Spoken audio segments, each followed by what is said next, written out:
Well, that's how I feel about debate number 2. Just a big sigh. This town hall debate, which kind of was a town hall debate, but kind of wasn't at the same time, was kind of crazy. Just kind of went off about good old Trump and his comments about women 10, 12 years ago, whatever it was, and then him pivoting against Hillary and her husband Bill for sexually assaulting women, and all the people that accused him of doing that were in the audience too, and they kept putting the camera on him. So that's a pretty awkward situation. I don't know, man. That's just bad. But that really has nothing to do with this election right now. If you compare it to the first debate, it was actually worse, to be honest with you. First off, I have to say the moderators were just abysmal. Like, it was disgusting. What was her name? Martha. She literally just took out her personal vengeance against Donald Trump, which is just the stupidest thing you ever do. You're supposed to be a moderator. You just keep people within the time limits. You're not supposed to be doing talking. Anderson Cooper, he was just as bad. And then after Trump kept scolding the moderators, telling him that, hey, you're treating me unfairly, then they started to hammer down a little bit on Clinton.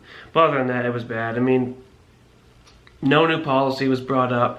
It was just more of the same, and it was just more of a tax, which, you know, you kind of expect with these two.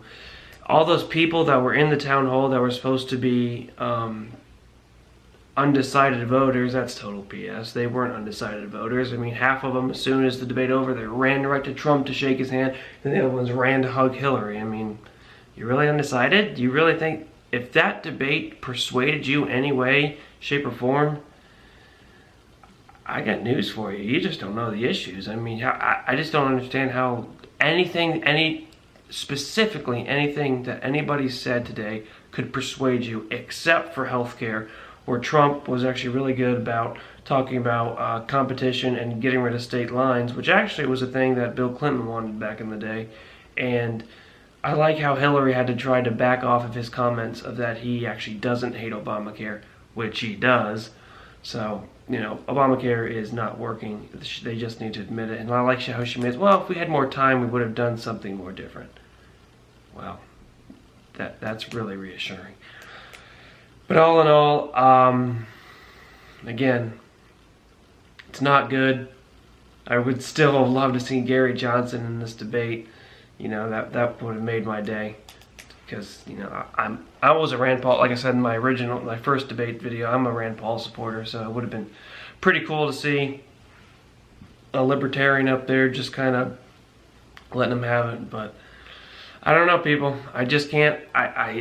This third debate is probably going to be even crazier because they're trying to get their last huge national presence in and try to persuade anybody, which they're not.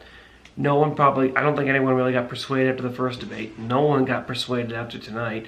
I mean, the whole thing was, it just was kind of a rigged debate. It just was weird. I mean, I think if you want to talk about who won it, you could probably say Trump won this one because his counterpunches were more of substance versus hers were just calling him a liar and to go to her website and become a fact checker. Or, excuse me, her calling him a liar and then going to her website to do fact checking, where he was actually hammering her on the issues and asking, why wouldn't you do this in your 30-year tenure and blah, blah, blah. And so I guess the only reason he won the debate is because he had stronger counterpunches, not because of substance other than healthcare. So, and he's really good at dodging questions, which I don't like because I really would rather him just be more candid and just actually answer the questions versus just trying to pin everything against Hillary, which I mean, I can't necessarily blame 9 text messages. What the heck? I can't necessarily blame him because she has a horrible track record, but you can point that out in other ways. You've got to be able to start answering the questions and give specifics other than just healthcare, which again, that's not even your idea. That's something Bill Clinton has wanted forever. But as far as Hillary goes, I mean, she's just, you know, I hate her smile. She just sits there like this. It's like, good God, she's got the worst teeth in the world, and no, that is not making it sexist.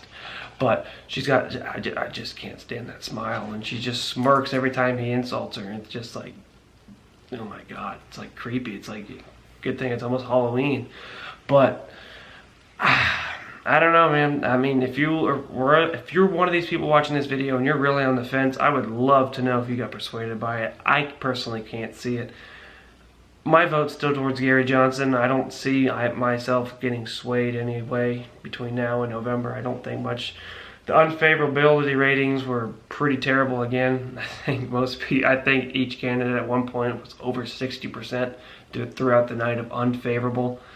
That's pretty bad. So, I mean, we all thought the Mitt Romney-Obama debates were kind of bad. That's nothing compared to this. So, I don't know. That's just like quick thoughts about this. I don't really have a script to go off of. I was just thinking, or just saying what's right off the top of my head. But I wish all you voters, undecided voters, luck, because it's not going to be easy. But I think everyone needs to vote. I hope to see this to be the highest voter turnout in American history. That would be pretty impressive. So, as of right now, what is today? October 9th? I think it's the 9th. Yeah, it's the 9th. As of right now, who would I think would win?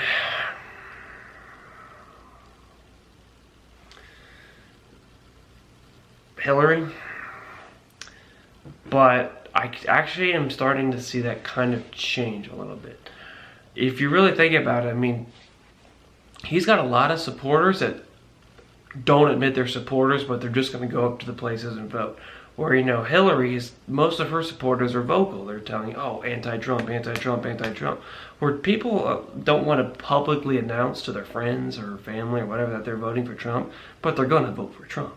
I mean, so I think there's a lot of there's a large population of people that are going to do that. So as of right now, I would probably say Hillary, but if my gut feeling of that there's a large population of people who are claiming that they're undecided or even towards Hillary, but actually just want to say that so they don't get killed because they like Trump, then it's either way, it's going to be a close election. Would I be shocked if he won? No. Am I going to be shocked if she wins? No, obviously, because I think she's probably going to sneak it out. But I mean, it's going to be you know, a close race. I mean, you got to get to 270 electoral votes to win. I mean, it's probably going to be a 280 to 260 victory, or, you know, some small margin. So, guys, well, I hope you enjoyed this video. I'll probably do another one after the third one. But, I mean, again, there's not a lot of stuff you can talk about in this video because we didn't really hear a lot of new policy. Again, shocker. Kind of disappointing, but alright. Hang in there, people. Election season's almost over.